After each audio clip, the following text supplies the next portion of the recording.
নমস্কার বন্ধুরা, বাঙালিয়ানায় আপনাদের সবাইকে জানাই স্বাগত।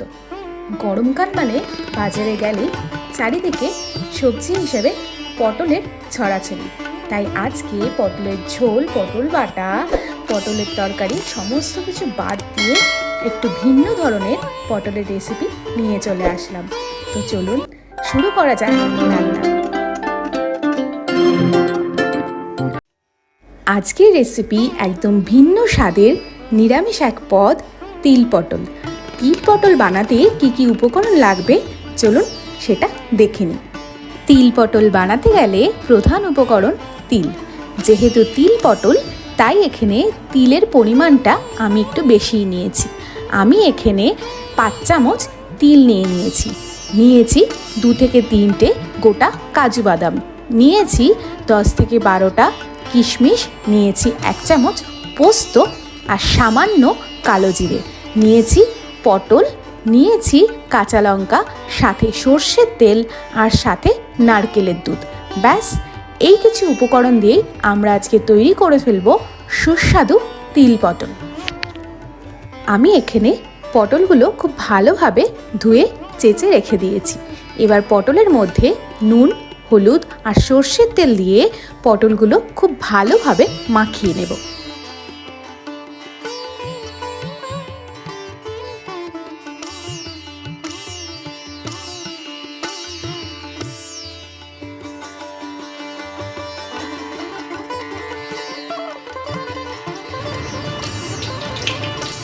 কড়াই গরম হয়ে গেলে দিয়ে দেব সর্ষের তেল।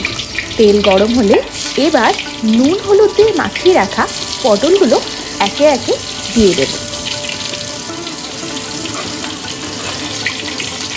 পটলগুলো ভেজে নেব ততক্ষণ যতক্ষণ না পটলগুলো নরম হয়ে পটলের স্কিনটা হালকা লাল হয়ে যাচ্ছে। পটলগুলো আমরা পুরোপুরি লাল করব না।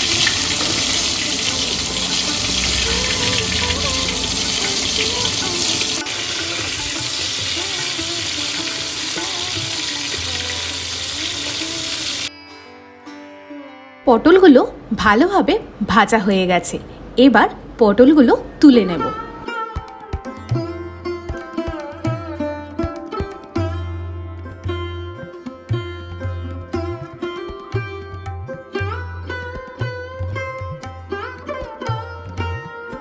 এইভাবে একে একে বাকি পটলগুলো সুন্দরভাবে ভেজে তুলে নেব।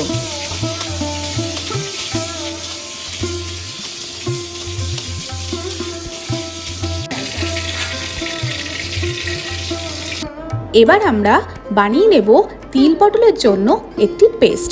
মিক্সিতে দিয়ে দেব 1 চামচ পোস্ত, দেব আগে থেকে ধুয়ে রাখা কিশমিশ, সাথে দেব 3 থেকে 4টে কাজু বাদাম আর সাথে তিল, আর দেব কাঁচা লঙ্কা। সবটা দিয়ে একটা সুন্দরভাবে ফাইন পেস্ট তৈরি করে নেব। এবার পটল ভাজার তেলের মধ্যে আমরা দিয়ে দেব ফোড়ন। ফোড়নে আমি দেব 1/2 চামচ কালো জিরে। কালো জিরেটা সামান্য গরম হয়ে আসলে তার মধ্যে আমরা দিয়ে দেব আগে থেকে তৈরি করে রাখা মশলার পেস্টটি।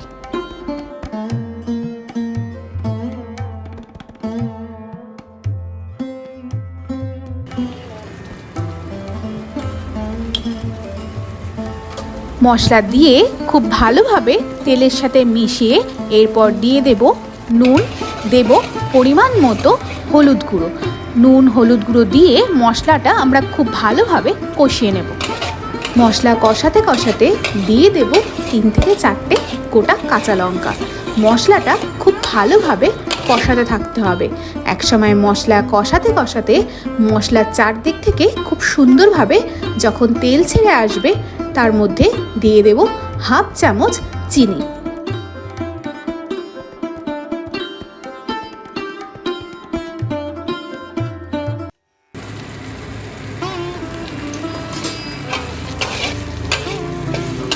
চিনিটা দিয়ে মশলার সাথে খুব ভালোভাবে কষিয়ে দিয়ে দেব নারকেলের দুধ। আমি এখানে রান্নার মধ্যে অন্য কোনো জল ব্যবহার করছি না। আমি এখানে 1 বাটি পরিমাণ নারকেলের দুধ নিয়েছি।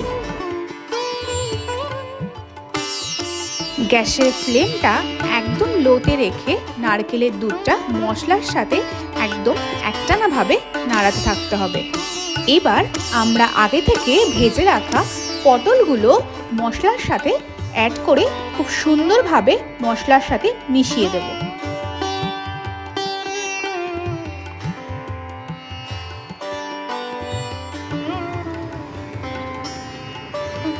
এবার পটলগুলো দেওয়ার পর একদম লো আঁচে পটলগুলোকে 2 থেকে 3 মিনিটের জন্য ভালোভাবে সেদ্ধ হতে দেব। মাঝে মাঝে আমরা গ্রেভিটা খুন্তি দিয়ে হালকা হাতে নাড়িয়ে দেব। যেহেতু আমরা গ্রেভিতে নারকেলের দুধ ব্যবহার করেছি, তাই নারকেলের দুধ কড়াইয়ের তলাতে লেগে যাওয়ার একটা সম্ভাবনা থেকেই যায়। তাই আমরা মাঝে মাঝে হালকা হাতে পটলগুলোকে খুব ভালোভাবে গ্রেভির সাথে মিশিয়ে দেব।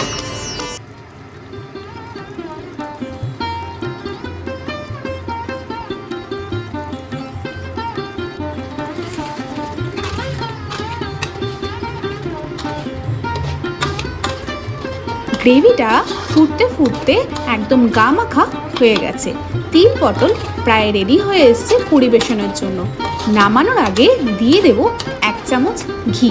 ঘিটা পটলের সাথে খুব ভালোভাবে মিশিয়ে দিলেই তৈরি আমাদের আজকে রেসিপি তিল পটল। গরম ভাত, পোলাও, রুটি কিংবা পরোটা সব কিছুর সাথে পরিবেশন করুন এই সুস্বাদু নিরামিষ পটলের রেসিপি তিল পটল।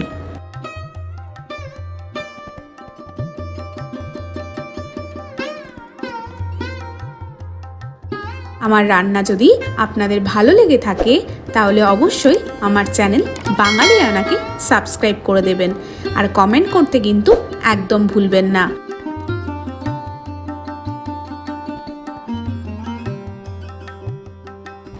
যে কোনো নিরামিষ দিনে কিংবা কোনো পুজোর ভোগে বানিয়ে ফেলুন এই সুস্বাদু তিল পটল। বাড়ির লোকের প্রশংসা পেতে আপনিও বাধ্য। পরিবেশনের সময় তিল পটলের ওপরে ছড়িয়ে দিন নারকেলের পাউডার। ব্যাস, তিল পটল একদম তৈরি। তো দেখা হচ্ছে পরবর্তী কোনো ভিডিওতে। ততক্ষণ সবাই ভালো থাকবেন, সুস্থ থাকবেন।